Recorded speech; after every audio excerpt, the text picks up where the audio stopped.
I now request Devashish Banerjee, Haridas Chaudhary, Professor of Indian Philosophies and Culture from the California Institute of Integral Studies in San Francisco, to present his paper. Thank you, Devdeep. Thank you so much, Devdeep. And thank you for those two very lovely papers, Raquel and Benedetta. I would have to say a lot of things related to your paper, Raquel, but not today. And it so happens that I might have to say a lot of things related to your paper today. So, and it's nice to acknowledge the presence of James Madeo, whose talk I attended yesterday, and perhaps there are things that relate to what you were discussing yesterday too. So my talk is called Sri Aurobindo's Interest in Heraclitus and Nietzsche. So here's Nietzsche again. Whereas it is clear that Sri Aurobindo's engagement with Nietzsche has left important traces in his ideas and formulations, Heraclitus seems to be a more obscure influence, only referenced in an isolated series of essays in the Arya. Yet a study of these essays reveals a view of Heraclitus that may be extended to an understanding of Nietzsche, and both be seen in relation to Sri Aurobindo's own thought. So in the Arya, which Benedetta was talking about, Sri Aurobindo begins actually to write a review of a book written by an Indian philosopher by the name of Rana De from Pune, from Ferguson College, Pune. He talking about transculturalism, he wrote a book on Heraclitus. And Sri Aurobindo was going to write a review on that. But after writing one article, he decided to write 7. So that's the booklet on Heraclitus. Firstly, Sri Aurobindo's borrowings and responses to Nietzsche are numerous and explicit. The most obvious, of course, is the term Superman and the phrasing related to the definition of the human. Man is a transitional being. He also wrote a couple of volumes, Thoughts and Aphorisms and Thoughts and Glimpses, in an aphoristic style that is reminiscent of Nietzsche. And his major works are peppered with sentences which shadow the style and thought of Nietzsche. But along with these echoes, he comments on Nietzsche in various places, portraying an ambiguous relationship. Perhaps the most explicit and at the same time most complex evaluation of Nietzsche appears in the eponymous text dealing with the Superman. So this is called Superman, and it's a 1915 text that also appears in Arya. Here he attributes Nietzsche as the first,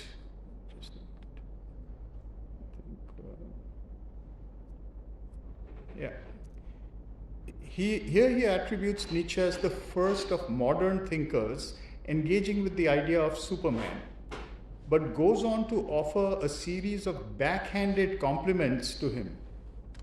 Firstly, his intuitive thought penetrates far beyond his own understanding. His radical statements of truth turn to falsehood in the ears of his audience. His preferences dilute or distort his intuitions. He aims for the Olympian gods, but his anti-Christian disdain for gentleness makes him substitute the Titans in their place.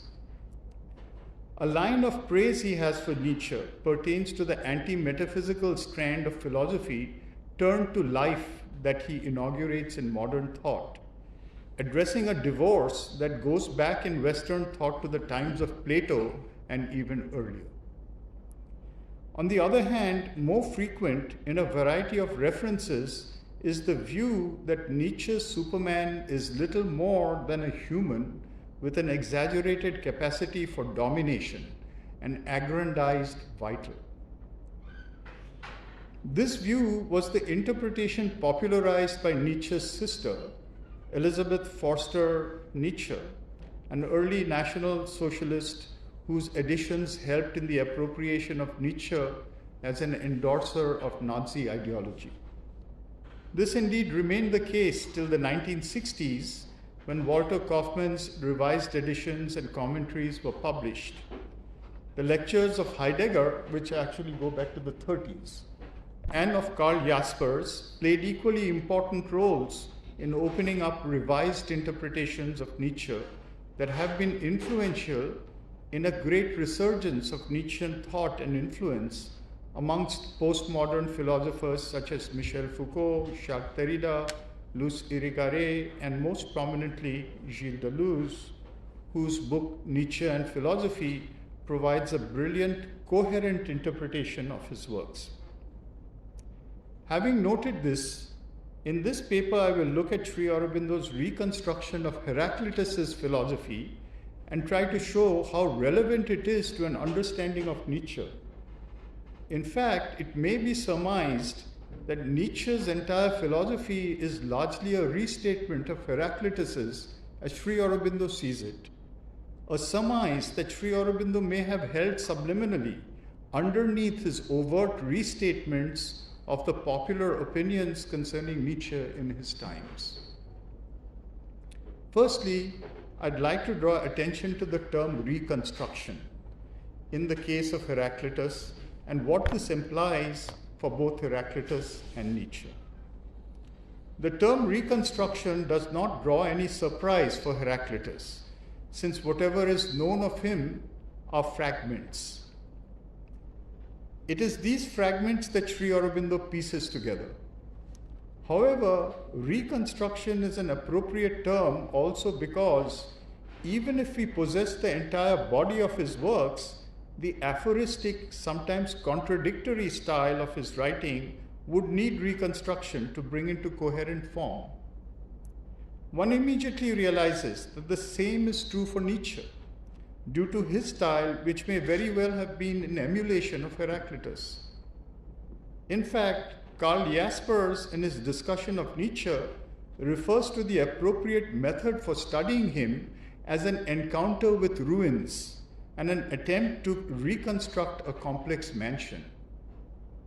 Such a reconstruction does not claim to be absolute, but is an interpretation that in its coherence supports a philosophical intuition behind its elements.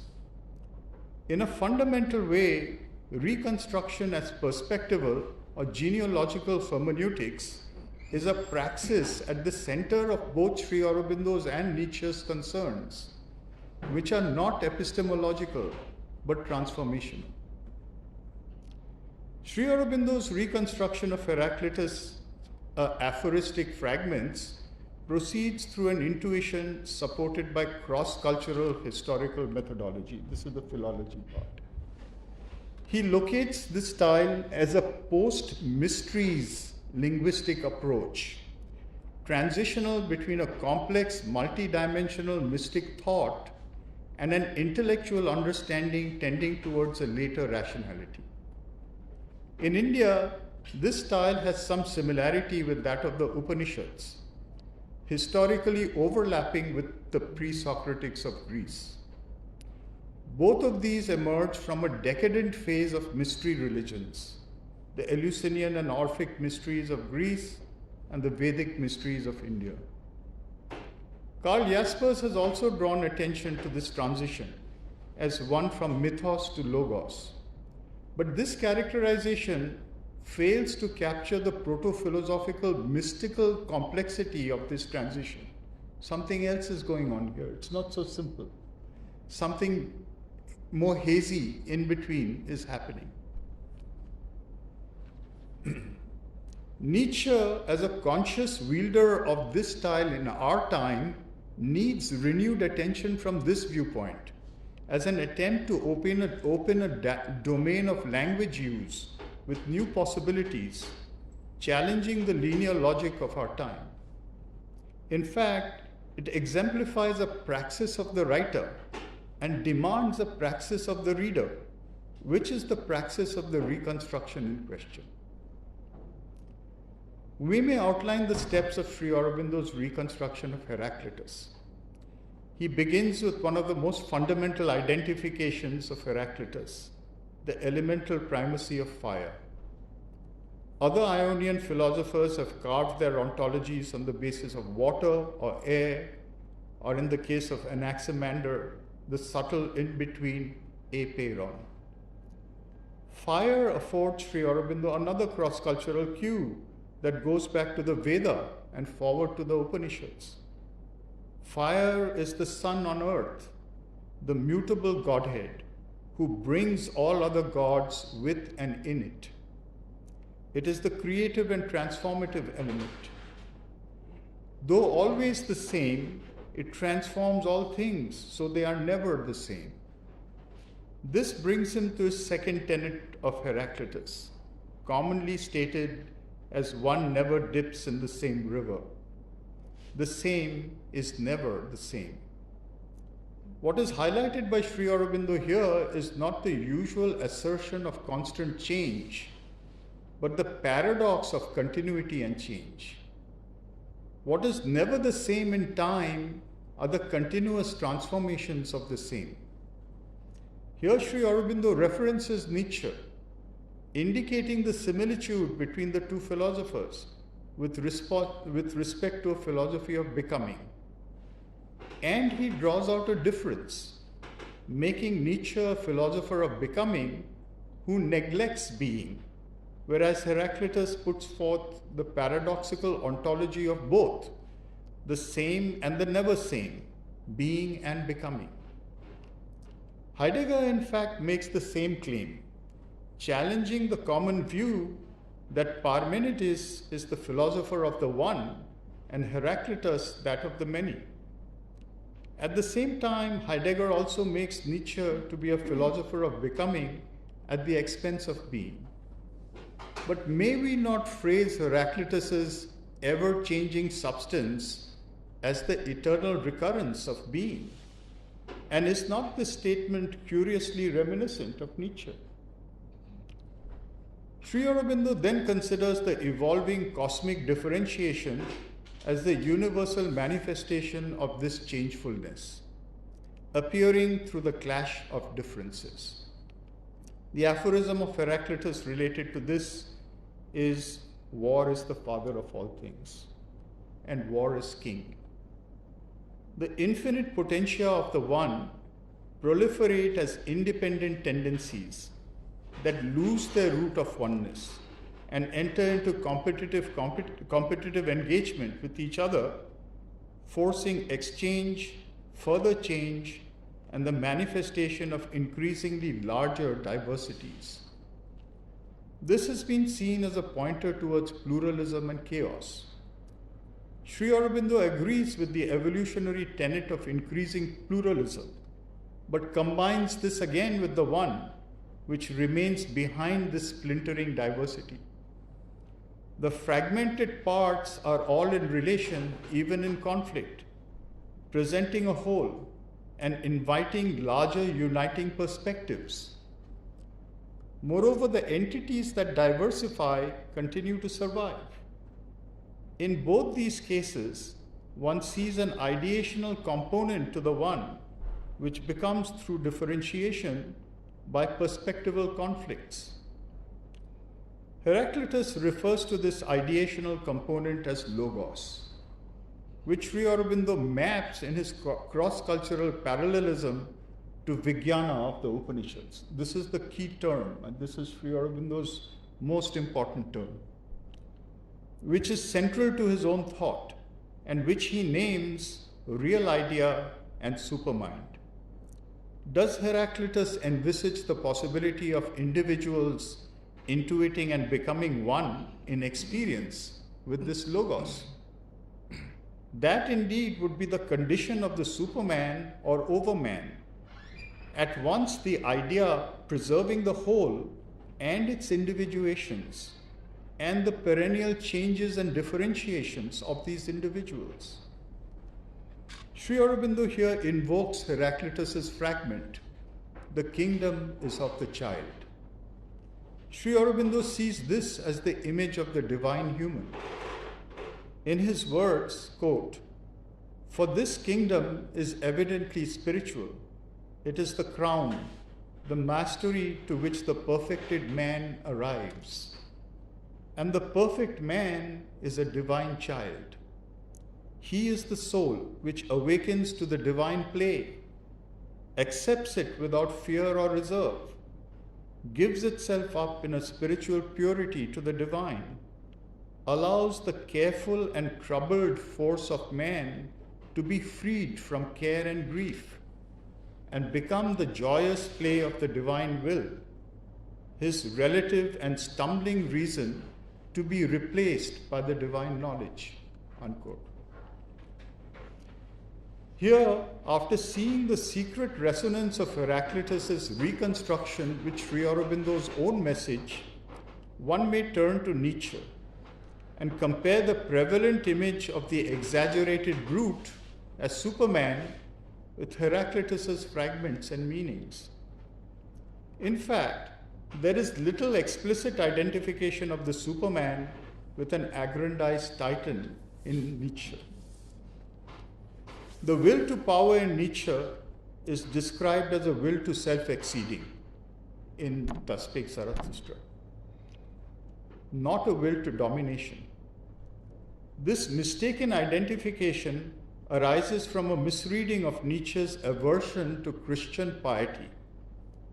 But it is the exclusive moralism of such piety that Nietzsche is against, just as Heraclitus when he holds war to be the father of things. Sri Aurobindo himself holds Mahakali as a necessary working of the cosmic mother in the universe. In the case of Heraclitus, by juxtaposing his fragments, Sri Aurobindo shows that the law of power is exceeded at the level of ideas by an intuition of the Logos and a higher law of unity in diversity. Quote, "Force is the first aspect of the world, war, the clash of energies. The second aspect, reason, emerges out of the appearance of force, in which it is at first hidden, and reveals itself as a certain justice, a certain harmony, a certain determining intelligence and reason in things." Unquote. Nietzsche writes about the relativity of good and evil at a narrow level of their dualistic understanding, but he also writes about a state beyond good and evil, a transvaluation of all values, a multi-perspectival coexistence of contradictions in the soul of the superior human. In his words from the Genealogy of Morals, quote, "The more affects we allow to speak about one thing, the more eyes, different eyes, we can use to observe one thing. The more complete will be our concept of this thing, the more complete our objectivity will be." Perhaps we may consider whether this is an intuition towards the Logos. Relative to the Superman, more correctly today, overhuman, Nietzsche gives us two ideas of praxis. The first is that of the eternal recurrence. One should act, says Nietzsche, as if one's act is made for all time. Such an act is of necessity made with an aim at an identity with the whole. It is only that which is the being of the eternal recurrence of the same which is always different, always equally the eternal recurrence of difference, as we saw earlier in Heraclitus' case. The other image granted by Zarathustra is exactly that of the child, as per Heraclitus and Sri Aurobindo. The human who obeys the conventions of the world is compared by Nietzsche to the camel. It learns to bear the burden. It may be equated with the Christian of Nietzsche's critique. From it, the human emerges as the lion, no longer obedient to convention, but breaking laws, so as to pave the way for a creative action. But if this sounds like the apostle of brute force, it is yet not the image of the Superman. Beyond the lion is the creatively liberated human who responds every moment with the ever-changing recurrences of the whole as the divine child, saying always yes to life. Nietzsche's description of the child, particularly when seen in the context of his other aphorisms related to creative freedom, are uncannily similar to Sri Aurobindo's description of the divine child.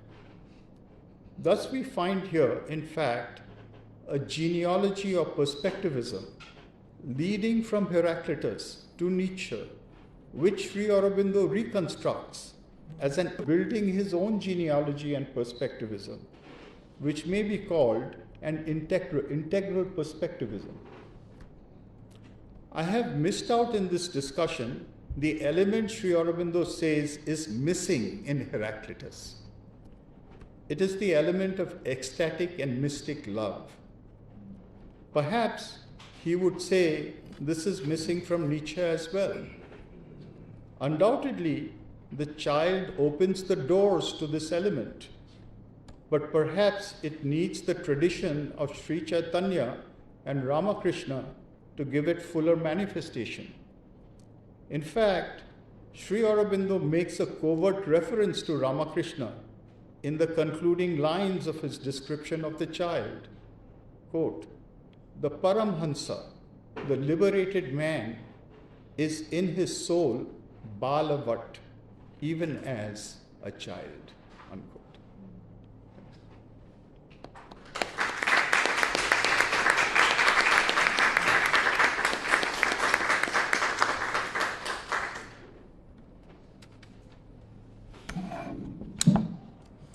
Thank you, Devashish sir.